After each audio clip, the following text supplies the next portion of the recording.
Jerome Jerry Fosaaen was born in Jacksonville. He has a BBA in management and a BSH in health science from UNF and completed a dietetic internship at St. Luke's Hospital, Mayo Clinic. He is a registered dietitian and worked at the Florida School for the Deaf and Blind in St. Augustine for over 11 years. Jerome joined UUCJ in 1974. He served on the board and taught RE classes. One of his last significant jobs was serving as chair of the search committee in 1998-99, which selected the Reverend John Young.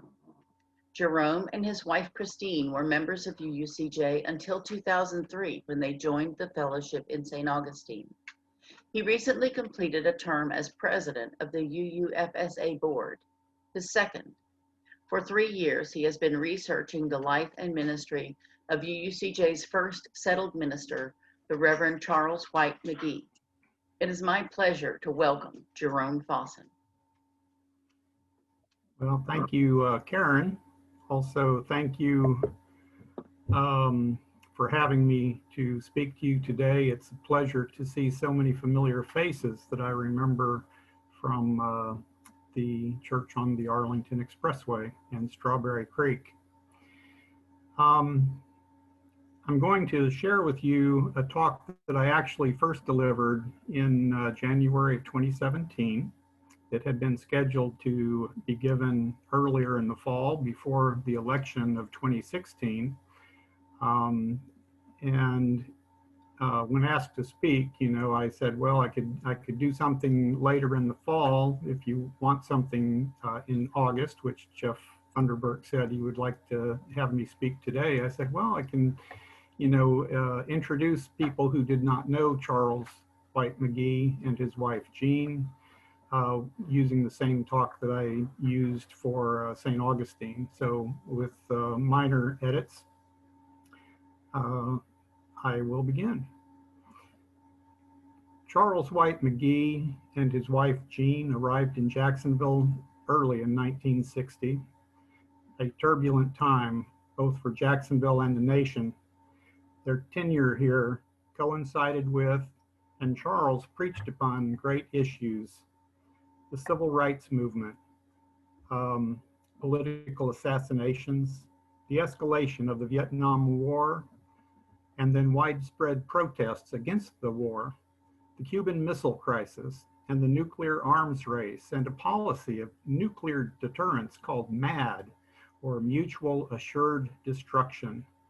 Later, Charles was to focus upon the Watergate scandal as a prism through which to view democracy and ethics. I was introduced to the UUCJ through high school friends who were not members of the church, but who belonged to a youth group associated with the church known as LRY, or Liberal Religious Youth. Charles McGehee would sometimes join us in LRY meetings, and we would sometimes participate in Sunday services. He already had white hair, and because his spine had been fused, he could not bend at the waist, and he could only stand using crutches. So he stood tall and severe, leaning on his crutches during the entire service. Frankly, his appearance was a little intimidating to me, although he was always kind and encouraging in his remarks.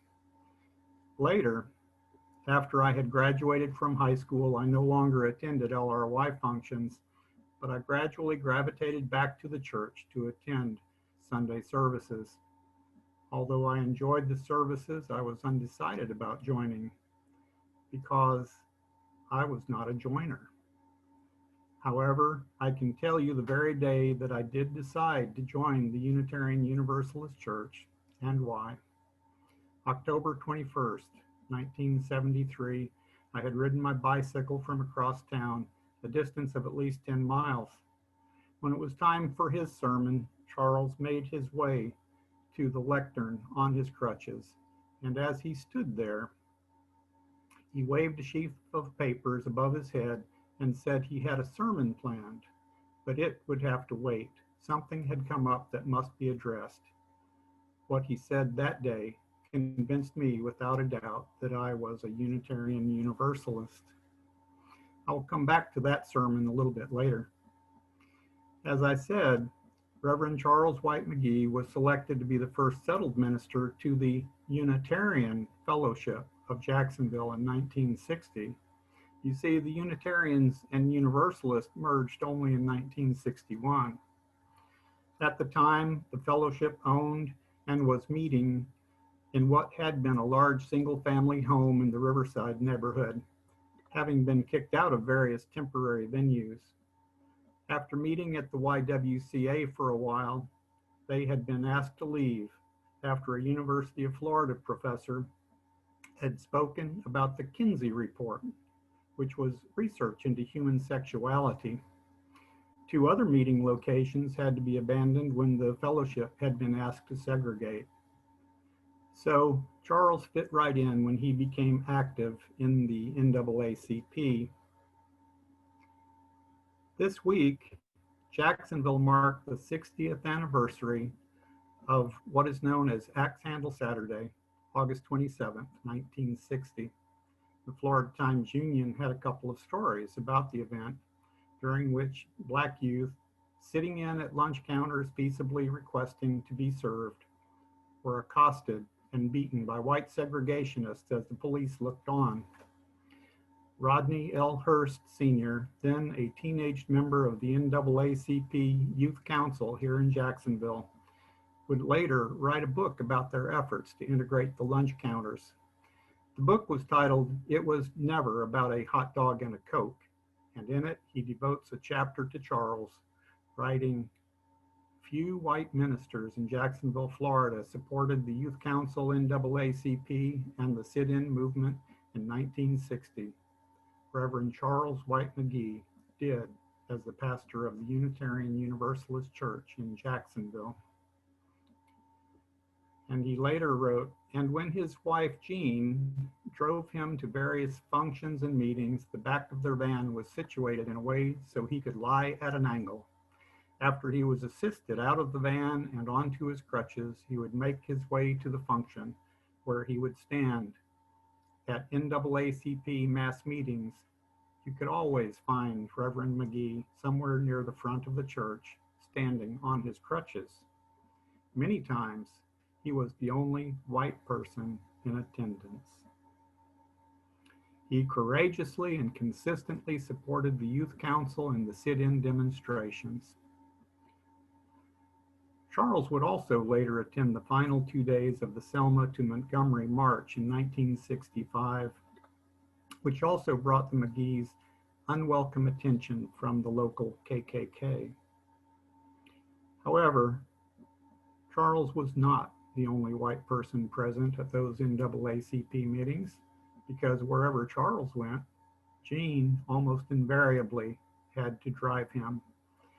And Jean was not just his driver.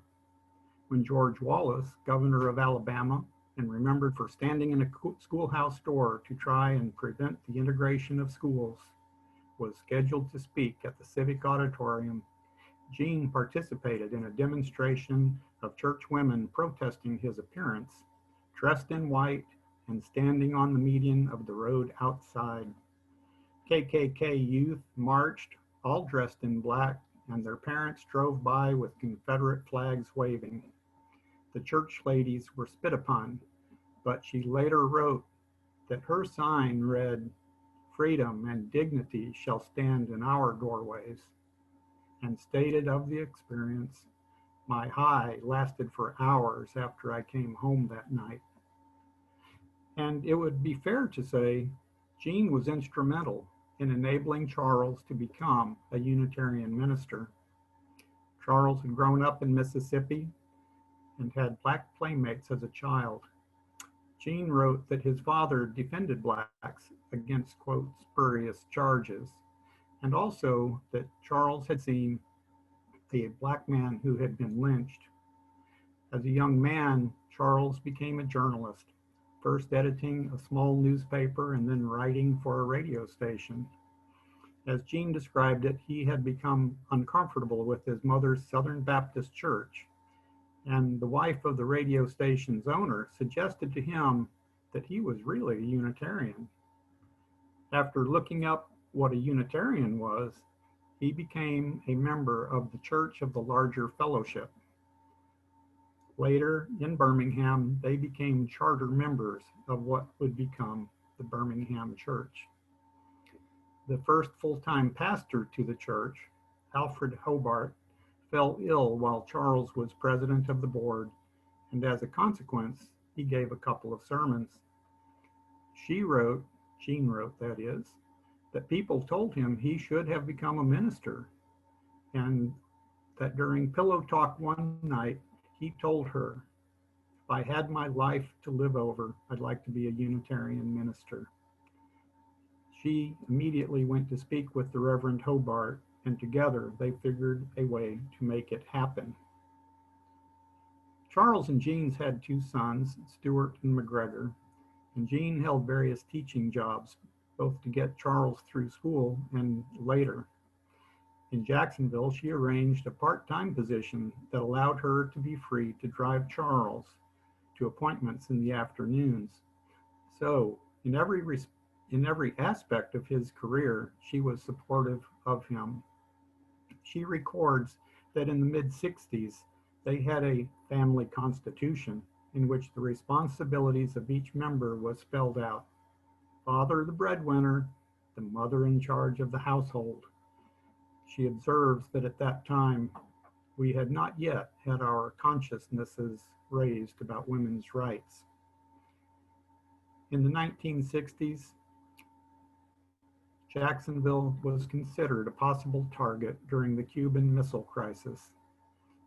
As a child here in public schools, I remember taking what were then a new innovation, white plastic bleach bottles to school. Public school students were each required to have 2 plastic gallon jugs, which were to be filled with drinking water in the event we were to be evacuated before a nuclear attack. This was all a part of the nuclear arms race, principally between the US and the USSR, and this was a topic Charles would return to again and again. In a sermon titled "The Winds of Protest," delivered June 8th of 1969, after enumerating the numbers of nuclear devices and their delivery systems, he said, "We have come to think that our survival depends upon our ability to make war better than the next nation, rather than to erase the conditions that make war." And he further goes on to contrast the costs of the Vietnam War and the then proposed anti-ballistic missile system with domestic needs here in our own country: hunger, housing, and medical care. He concludes this sermon by asking, "So the big question, is our government preoccupied with life or with death? What do these things have to do with religion, you ask?" And I reply, can there be a valid religion which is not concerned with these things? Religion is both praise and protest. It is the priest who praises life, celebrates the events of its cycle, hails the wonder of its universe, and deals with its frustrations and fears. But it is also the prophet who raises his voice against injustice, who protests the conditions which bring hunger, pain, and war, and incites men to survival and to the building of a world where peace shall reign in the hearts of men and forevermore. In early September 1973, Charles McGehee announced that he would preach a series of 4 sermons concerning the Watergate scandal. For those of you present today that were not yet born in 1973, this was a scandal that involved some political actors caught in the act of burglarizing the Democratic National Committee's offices in the Watergate office complex, and President Nixon's attempt to cover up the administration's involvement. Carl Herman Voss, in a foreword to the collected Watergate sermons, wrote that the congregation and friends wondered aloud whether there could possibly be enough material to sustain 4 sermons. But people came to hear the sermons in greater and greater numbers as the scandal grew in scope. His 4 proposed sermons grew to be 11, and of course the entire Watergate affair ended with President Nixon resigning. The one I will share with you, and the one which I mentioned as the cause of my becoming a UU, is the 4th of these sermons, presented October 21st, 1973, the Sunday morning after the so-called Saturday Night Massacre, in which President Richard Nixon ordered his then relatively new Attorney General, Elliot Richardson, to fire Archibald Cox, the special prosecutor investigating the Watergate affair. Elliot Richardson resigned rather than do so, as did his Deputy Attorney General, William Ruckelshaus. Solicitor General Robert Bork, after being appointed as acting Attorney General, then fired Mr. Cox, an act that was later found to have been illegal as it did not meet the legal criteria of for cause as required by law. The sermon was entitled Enter Gently, 1984.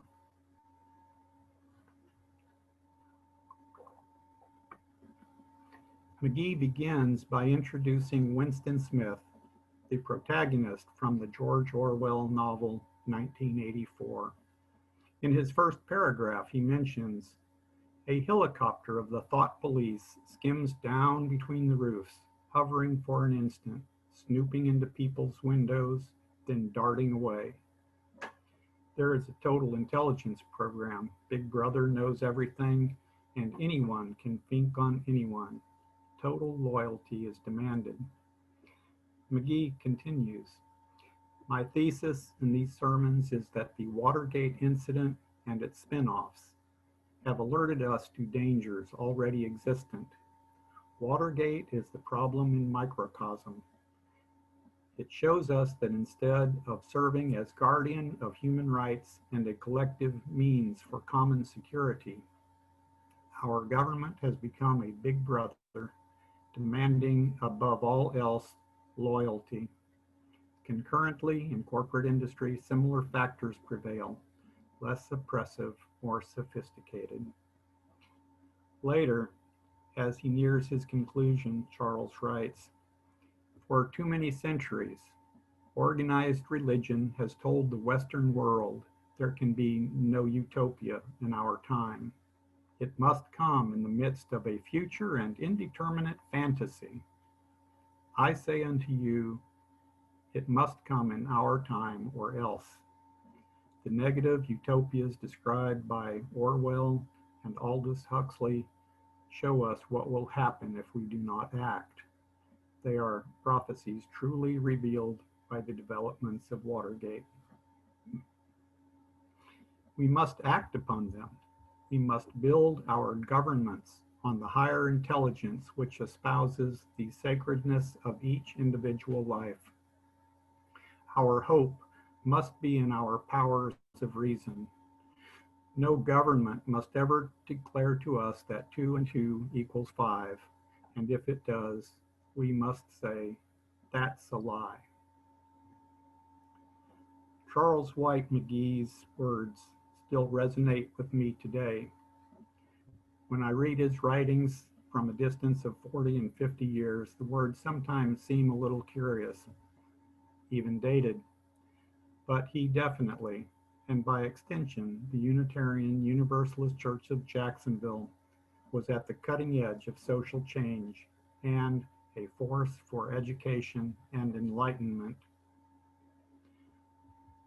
For the 16 years the McGees were in Jacksonville, the golden age of Unitarian Universalism in Northeast Florida, within 2 years of their arrival, the church was making plans for a new building, a plan which came to fruition in 1966, when they dedicated the new sanctuary on the Arlington Expressway. By 1970, the religious education program had an enrollment of 220 children, Certainly, by certain measures of growth, they were golden years. However, as I prepared this talk, as I read the words of Charles and Jean, as I've reflected upon my experiences as a UU here in Northeast Florida, and as history has unfolded around us this fall, meaning the presidential election of 2016, my thoughts are not what I expected. Charles and Jean, I discovered, were human and products of their times, who worked, as we all must, to improve themselves and their relationships with others. I was saddened to read that their older son, McGregor, was estranged from the family after he went off to college. The younger son, Stuart, who had become a college professor, apparently took his own life not long after his mother's death. Here in Northeast Florida, we no longer have a single large influential church. We have three. The flagship remains the UU Church of Jacksonville on the Arlington Expressway. But after Charles and Jean had left, the Jacksonville Church spawned two baby churches. The one I belong to today, the UU Fellowship of St. Augustine, and the Buckman Bridge UU Church, both of which help serve the greater Jacksonville area in Northeast Florida. And lastly, this talk was first proposed in October but had to be rescheduled. In the meantime, history has swept us forward into a new period of uncertainty, a period which will no doubt challenge us and the U.S. in ways no less than did the civil rights struggles of the 60s, than the Vietnam War, or even the Watergate affair. I feel Unitarian Universalism will remain a bastion of rational thought and a champion of small d democracy in a world awash in irrational thought, fake news, troll armies, foreign influence, and a venal administration. For these three reasons, I have now let go my belief that those 16 years represent the golden years of Unitarian Universalism here in Northeast Florida. Of necessity and forever, I believe the golden years are here and now. Let us get on with the work to be done. And so, with minor edits, that is the talk I gave to the UU Fellowship of St. Augustine in January of 2017, after the election and before Donald Trump was sworn in as President of the United States. I do not think my apprehension about a Trump presidency was misplaced, but I won't dwell any further on that topic, as I am here to remember Charles and Jean, a quaint people who did not have the privilege of knowing him, and to shed further light on his life. Since I researched that talk, which was based upon my personal memories, a few of his written sermons, including a collection of his Watergate sermons, Rodney Hurst's book, and a memoir that Jean McGehee wrote, I have pursued further insight into what made his presence so powerful. 2 years ago, I had the opportunity to visit the Andover Harvard Theological Library, where they hold on microfilm over 700 typewritten manuscripts of sermons that he had given. I did not have time in the few days Chris and I visited the Boston area to read or get copies of all those sermons, but I did gain some interesting insights, two of which I wish to mention before I finish. One, Charles never completed high school due to an illness during his teen years, which Jean wrote was ankylosing spondylitis. As a consequence, the ministers that supervised his theological schooling questioned in letters whether his disability would prevent him being accepted by a congregation. I well remember one all-church fundraising dinner held at the old Jacksonville Art Museum, which was not accessible to Charles. I guess that had not been foreseen, but the solution was several strong men picked Charles up and carried him up and down steps as if he were a large timber. And yet, I recently reviewed a history of Unitarian Universalism in Jacksonville, updated as recently as 2016, and in the section titled The Golden Years, the years when Charles and Jean were here, there is actually no mention of his disability at all. And two, because he did not have the prerequisite high school diploma, the theological school would also not award him a diploma, although they did allow him to be ordained.